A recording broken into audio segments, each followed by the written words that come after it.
Eu sou Giovanni Bianchi, trader do Banco BR Partners. Na semana passada, nós estivemos fazendo a cobertura completa do evento do FMI em Washington, então foram dias bastante densos, muito técnicos. Foi uma conversa muito voltada para o novo rumo da economia, da política e do sistema financeiro global. Então foi muito proveitoso, deu para aprender bastante. Como que você avalia o papel do Brasil nessas discussões, especialmente em relação à credibilidade do Banco Central e à resiliência diante da volatilidade do mundo? Brasil foi o destaque positivo. Em todos os painéis que eu acompanhei, Brasil ele sempre foi citado como um porto dentro de países emergentes e acredito que dentro também dos desenvolvidos. Então a alocação preferida ela vai para o Brasil, ela tem o efeito do carry trade, que justifica muito esse posicionamento da nossa moeda. O Banco Central ele vem fazendo um trabalho, ele vem mantendo um speech mais hawkish, ou seja, mais duro, e nisso ele manteve essa comunicação bem clara, bem forte nas reuniões.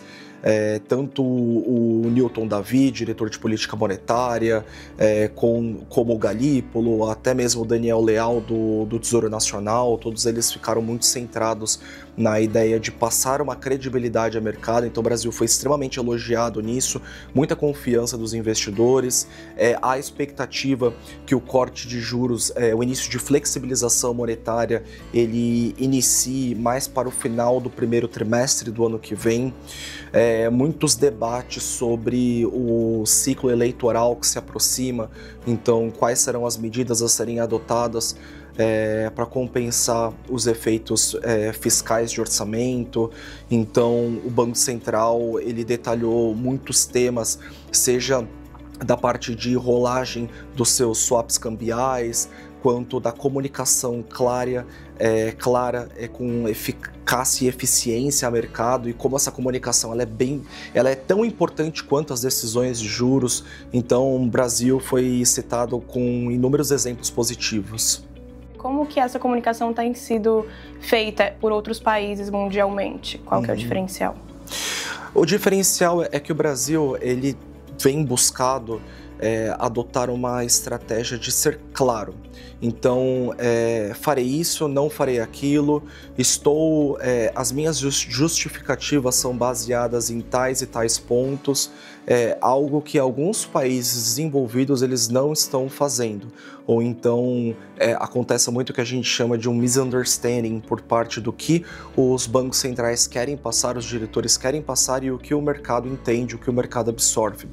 E já com o Brasil, desde o início do ano, nós estamos vendo ali seja nas reuniões do Copom, ou seja nas atas que vêm às terças-feiras subsequentes, uma comunicação clara, ela é dita. Então há o aumento de incertezas externas, há o aumento de incertezas fiscais, mas nós estamos firmes na condução da nossa política monetária e isso ajuda a ancorar bastante a precificação das curvas forwards a mercado. Então o Banco Central ele não quer trazer volatilidade para o mercado brasileiro, que já é um mercado que tem inúmeros pontos para se preocupar. Então o Banco Central ele tenta muito contornar isso, assim como o Tesouro Nacional nas curvas de juros também, nos títulos públicos, tanto LTN, NTNF, os próprios leilões das NTNBs são os títulos atrelados à inflação. Então as autoridades brasileiras elas estão muito com esse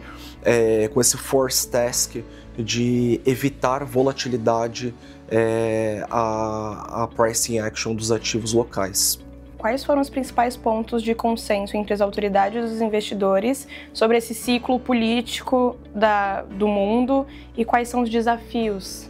Eu acredito que o principal consenso que foi debatido, e aqui não envolve só Brasil, envolve Latam, então México, Chile, envolve Europa, envolve Ásia, envolve muitos Estados Unidos, é que nós estamos agora vivendo uma nova era político-econômica e fiscal, né? Um novo fiscal framework, que é o que a gente chama.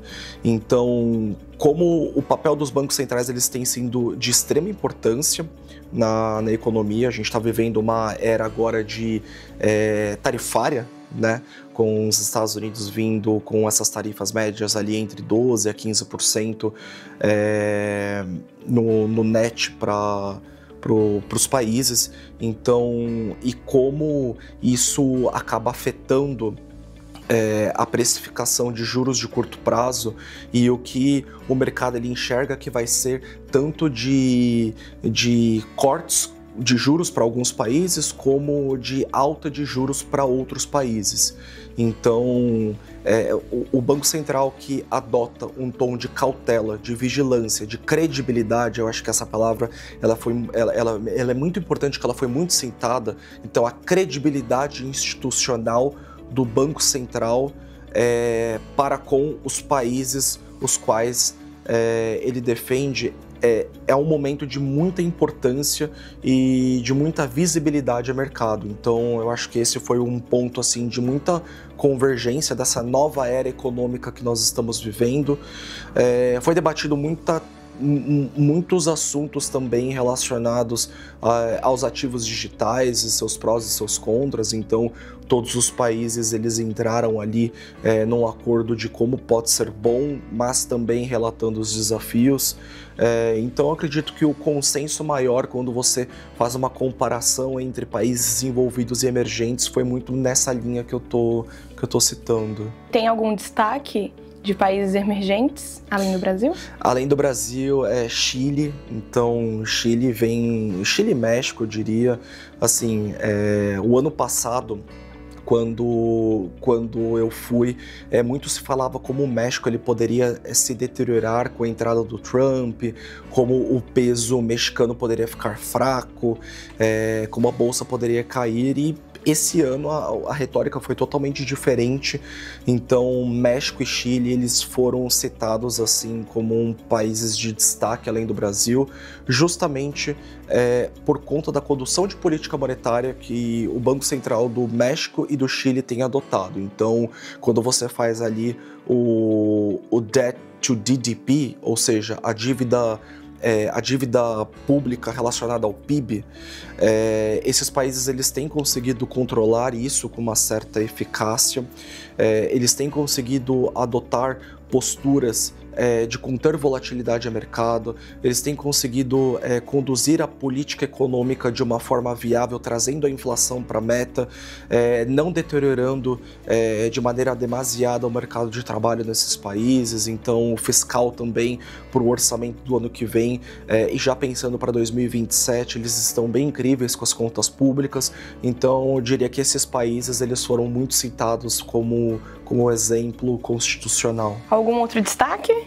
Dentro de Latam, eu acho que há um consenso, então os investidores eles estão muito animados, seja na parte de moeda quanto juros, com o México, como eu citei, com o Chile, como eu citei, com o Brasil. Há uma certa preocupação com as curvas de juros do Brasil, então há muito prêmio embutido, muito foi citado também sobre as NTNBs, então como é um dos ativos, quando você compara ali dentro do campo de emerging markets, que ainda está sofrendo muito, e destaque negativo que os investidores citados foi na parte de Colômbia.